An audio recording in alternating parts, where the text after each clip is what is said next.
Vamos retomar a sabatina, dia 30 de outubro de 2024, são 2 horas e 19 minutos. Retomaremos agora com a arguição do candidato Paulo Arthur dos Anjos Monteiro da Silva, OAB 16.861. Os conselheiros arguentes são Maurício Bezerra e Ricardo Marques. De início, vou sortear logo aqui o tema que o conselheiro Maurício Bezerra abordará. Tema 7, custas judiciais e justiça gratuita no âmbito do processo judicial. Tema 7, custas judiciais e justiça gratuita no âmbito do processo judicial. E o conselheiro Ricardo Marques abordará o tema 4, atendimento dos magistrados ao advogado. Tema 4, atendimento dos magistrados ao advogado. De início, candidato Paulo Arthur, eu gostaria de passar a palavra para Vossa Excelência, que terá 3 minutos para se apresentar, falar da sua vida pessoal, profissional, apresentar seu currículo, enfim. Vossa Excelência tem 3 minutos, fique à vontade. Boa tarde a todos e todas. Cumprimentar a mesa na pessoa do membro da Comissão Eleitoral, Leonardo Aguiar, saúde os demais. Em relação à minha trajetória profissional, já sou advogado há 27 anos. Sou procurador de carreira da Faculdade de Odontologia do Recife há 21 anos. Sou Master of Law em Direito Regulatório e Infraestrutura. Tenho um MBA em Direito Administrativo Municipal, MBA em Mobilidade e atuo essencialmente em 3 setores. Setor de regulamentação de transporte público, atuo no setor de Direito Minerário, radiodifusão e implantação de projetos industriais, fazendo análise econômica do direito e análise de impacto regulatório. Então, essa é a minha atividade profissional, tanto no consultivo, como efetivamente em demandas específicas, como de controle de constitucionalidade, algumas demandas a nível de STF, algumas demandas, inclusive, a nível de questionamento de leis municipais do órgão especial do Tribunal de Justiça. Então, em síntese, essa, de forma bem pragmática, é essa a minha apresentação. Também exerci um voluntariado aqui na Ordem dos Advogados do Brasil, onde eu fui conselheiro, fui corregedor auxiliar, presidi comissão de mobilidade urbana, onde nós contribuímos aí, inclusive, com o novo sistema de transporte público que virá aqui no estado de Pernambuco, e discussão de projetos de reorganização urbana em relação a perspectivas da cidade. Uma cidade onde a gente não mais discute a mobilidade urbana, mas sim a mobilidade humana. As pessoas, elas antecedem quaisquer modais de transporte. Então, enfim, essa é a perspectiva desse que vos fala, que é advogado não só no contencioso, mas como no consultivo. Obrigado, candidato. Passo a palavra agora para o conselheiro Maurício Bezerra, que tratará do tema 7, custas judiciais e justiça gratuita no âmbito do processo judicial. Conselheiro, Vossa Excelência está com a palavra. Obrigado, senhor presidente. Boa tarde a todos. Estamos aqui recomeçando os trabalhos dessa sabatina. Cumprimento o candidato, doutor Paulo Arthur. Doutor Paulo Arthur, nesse tema de custas, né, judiciais e esse binômio, custas judiciais e gratuidade da justiça, é um tema muito caro ao advogado, porque é tema de interesse da sociedade de um modo geral e, naturalmente, a advocacia jamais estará alheia a essas discussões. Não é? E não sei se, por ironia do destino, é o tema que mais tem sido sorteado aqui, né, nessa sabatina, algo que realmente carece de muita discussão. Então, indo diretamente a uma pergunta mais objetiva, eu pergunto a Vossa Excelência, tendo em vista a experiência na advocacia, alçada a condição de desembargador, como conciliar a exigência de pagamento das custas judiciais sem obstar o livre acesso à justiça? Candidato, Vossa Excelência tem até 3 minutos para responder. Pronto, de forma bem pragmática, é bom que a gente consiga tratar o tema com maturidade. Primeiro que a lei de custas, ela é oriunda, a propositura dela, do Poder Judiciário. E ela, muitas das vezes, ela não há uma discussão com aqueles que, assim, utilizam o aparelho judiciário, seja a advocacia, o Ministério Público e a sociedade em geral. E grande parte desses projetos, eles são encaminhados à Assembleia Legislativa, como foi o último, apesar de uma ação efetiva da Ordem dos Advogados do Brasil, na época, sob a batuta do presidente Bruno Batista, mas não houve uma discussão ampla. E isso onera. E onera a partir do momento que o jurisdicionado ele procura o Poder Judiciário. E aí, nessa procura ao Poder Judiciário, você tem dois aspectos que se colocam ainda para se contrapor. Dois princípios constitucionais, inafastabilidade e inexcusabilidade. Ou seja, o jurisdicionado ele tem o direito de provocar a prestação da tutela jurisdicional e o Poder Judiciário não pode se afastar dessa prestação jurisdicional. E aí tem a questão das custas judiciais. Custas judiciais que, apesar do Estado de Pernambuco ter custas elevadas, mas ainda está num ranking entre a 19º estado em relação a custas judiciais. Mas há um impedimento muito grande em relação ao jurisdicionado que provoca essa perspectiva do Poder Judiciário. Por quê? Porque nós somos um Estado pobre. E na hora que nós somos um Estado pobre, e a grande parte da população ela é pobre, ela depende, inclusive, de programas assistenciais, você não pode imaginar as custas judiciais como impedimento à prestação dessa tutela jurisdicional. E aí tem um outro aspecto que é interessante, a questão da assistência judiciária. A assistência judiciária que, muitas das vezes, não há uma parametrização em relação a o que possibilitaria a concessão desse benefício ao jurisdicionado. Então, essa ausência de parametrização, seja inclusive até a pessoa jurídica que não tem condição desse tipo de arcar com essas custas judiciais, apesar de várias decisões a nível de tribunais superiores, essa ausência de parametrização, ela termina criando um obstáculo. E aí a figura, sim, do desembargador, dois olhares. Em relação às custas judiciais, está atento nas discussões no órgão especial, sempre no olhar de garantir a ampla discussão. E não se pode ser um projeto que seja assim implementado e encaminhado para a Alep, sem discussão com a AB e sem discussão com a sociedade. A sociedade que arca com essas custas. Esse é um ponto. E em relação à assistência judiciária, o que se busca é justamente essa perspectiva de Candidato, garantir o acesso de toda a sorte àqueles que mais precisam.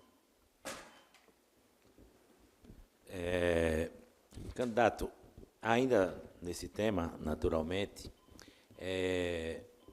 vou falar rapidamente de uma experiência que tive. É muito comum, e é o que os colegas reclamam, que o cidadão pleiteie a gratuidade de justiça, patrocinado por um advogado particular, e o magistrado, sem qualquer impugnação da parte adversa, não é, ele nega essa concessão desse benefício, que é um benefício previsto na lei, e, pelo menos, ao que sei, exige apenas a autodeclaração de hipossuficiência. Como Vossa Excelência entende esse tema? Há a possibilidade do magistrado, sem qualquer impugnação da parte adversa, de ofício, negar esse direito quando há aquela autodeclaração de hipossuficiência, especialmente porque a parte representada por um advogado particular. Eu vivi uma experiência muito parecida, os que me conhecem já sabem, eu sou advogado criminal, mas eu atuava em favor de uma família vítima de violência doméstica e quando consegui a medida protetiva, eu também fiz um requerimento que fosse estabelecido, pelo menos, os alimentos provisionais. E depois de 30 dias, meu escritório manejou a ação de alimentos e a magistrada entendeu que eu deveria juntar nos autos uma declaração de que eu estava ali pro bono. E eu me neguei a fazer isso. Minha sócia disse, vamos fazer. Eu disse, eu não vou fazer. Fomos ao tribunal e revertemos essa decisão. Então, a sua opinião, se há a possibilidade do magistrado fazer essa intervenção sem qualquer arguição da parte adversa. Candidato, Vossa Excelência tem até 2 minutos. 2 minutos. Sendo bem objetivo, Maurício. Excelente pergunta. Veja, esse direito, antes de mais nada, ele é bom senso. E aí você tem realmente casos em que a parte requer o benefício da assistência judiciária, mas ela tem condições de arcar com as custas judiciárias. Mas esse arcar com as custas judiciárias é da parte. Isso independe dela estar sendo assistida por um advogado membro da Defensoria Pública, seja da União, seja do Estado, ou por um advogado particular, que declara que estará, sim, atuando ali dentro dos benefícios da assistência judiciária gratuita. Então, direito é bom senso. Eu acredito que cada caso deva ser analisado de forma bem específica, entendeu, Maurício? Para poder garantir o benefício da assistência judiciária a quem realmente tem direito. E não pela condição de ser um advogado particular que esteja, assim, a assistir no processo. Obrigado, candidato. Passo a palavra agora para o conselheiro Ricardo Marques, que abordará o tema 4, atendimento dos magistrados ao advogado. Conselheiro, Vossa Excelência está com a palavra. Candidato, boa tarde. Boa tarde. Dizer de início que é uma honra compor essa comissão e é uma honra estar aqui para arguí-lo, e nos foi sorteado aqui um tema que é de grande importância para a advocacia, talvez um dos temas que a classe mais menciona, questiona, se ressente, que é o atendimento pelos magistrados, pelos gabinetes aos advogados, né?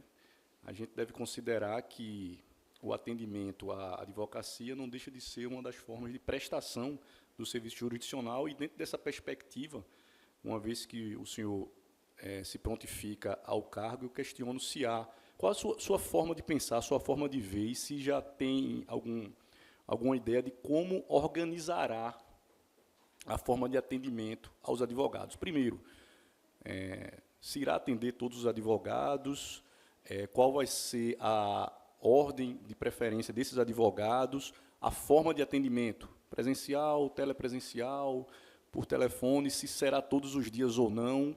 Enfim, vou deixar aqui aberta a questão para o senhor candidato ter a oportunidade de dizer, chegando ao cargo, como será a forma de atendimento aos advogados. Candidato, Vossa Excelência tem até 3 minutos para responder a pergunta. Pronto. O Poder Judiciário ele tem antes pandemia e pós-pandemia. Então, isso é um divisor de águas. O que a gente tem que se ater? O agente político, que é o desembargador, ele tem a obrigação de atender o advogado. E nesse atendimento ao advogado, o atendimento tem que ser diário. Agora, de várias formas. Você tem um atendimento que, prioritariamente, ele é o presencial, mas há a possibilidade de outros atendimentos, como atendimento tipo balcão virtual, atendimento remoto através de canais de imagem e voz, e o atendimento por telefone. Então, veja, a dificuldade não está em criar mecanismos que já existem. Então, tudo isso é óbvio. Você já tem o telefone, você já tem as linhas de comunicação para uma videochamada e você tem um atendimento presencial. Quem vai diagnosticar como deve se dar esse atendimento é o bom senso do advogado. É a importância do caso, é a relevância do caso, mas não o obstáculo, o magistrado. O magistrado, o desembargador, ele tem equipe. Ele tem equipe para que garanta o funcionamento do gabinete e para que esse gabinete não seja um obstáculo ao atendimento do advogado, que termina, logicamente, atrapalhando a prestação jurisdicional. Então, esse é um compromisso. Ao longo desses 21 anos enquanto procurador, nunca criei qualquer obstáculo em relação a atendimento a advogado. Eu costumo dizer que dignidade a gente não acha na esquina. E é muito difícil a gente modificar essa perspectiva em relação à classe. Então, sou advogado, militante, independentemente de outra carreira, sei as dificuldades em relação ao atendimento, e é contra essa perspectiva que eu tenho também como mote de campanha esse viés, o viés de garantir o atendimento ao advogado, inclusive como garantia de prerrogativa. O advogado que não é ouvido, como vai defender seu cliente? O advogado que não consegue contato com o desembargador, ele está afastando-se do Poder Judiciário. E aí vai contra uma questão constitucional. Nós somos indispensáveis à administração da justiça. Então, acredito que, de forma pragmática, essa é bem sintética, é a observação que eu teria, essa pergunta de Vossa Excelência. Acho que a pergunta foi respondida de forma objetiva. Eu quero pegar ainda o gancho aqui e ainda nessa temática de atendimento, em relação a pedidos de priorização de processo. A gente sabe que o gabinete que o candidato que está aqui se propondo herdará, ele tem um acervo bem robusto. Esse acervo precisa ser enfrentado e haverá pedidos de agilização. Então, eu questiono, já há algum entendimento, alguma ideia sobre priorização dos processos? Será pela ordem cronológica? Haverá outro critério interno de importância, de sensibilidade da questão? E se pedidos das partes interessadas, dos advogados, em agilização e priorização serão atendidos e como? O primeiro regramento, em relação à pergunta de Vossa Excelência, que é extremamente pertinente, em relação ao que o próprio CPC disciplina. A questão do superidoso, vamos colocar assim, dos idosos, das pessoas com necessidades especiais. Então, essas, por si, devem ter uma prioridade em relação à tramitação dos seus processos.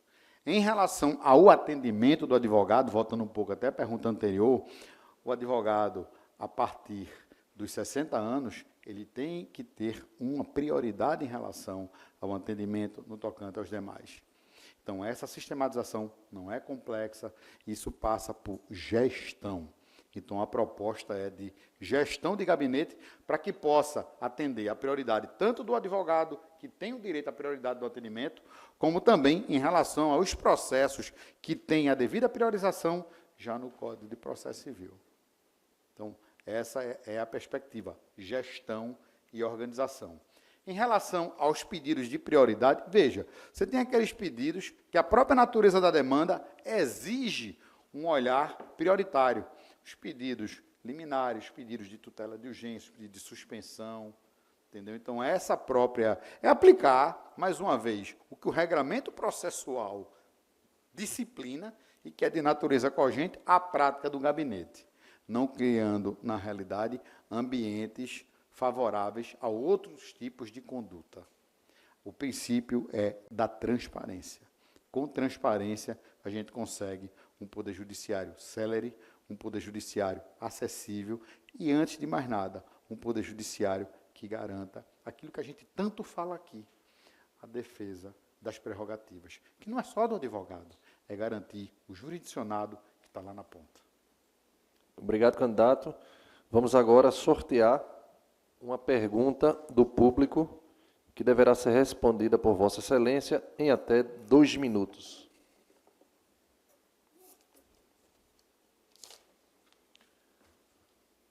O advogado Gustavo Freire, OAB 17.244, pergunta ao candidato quanto ao tema 2.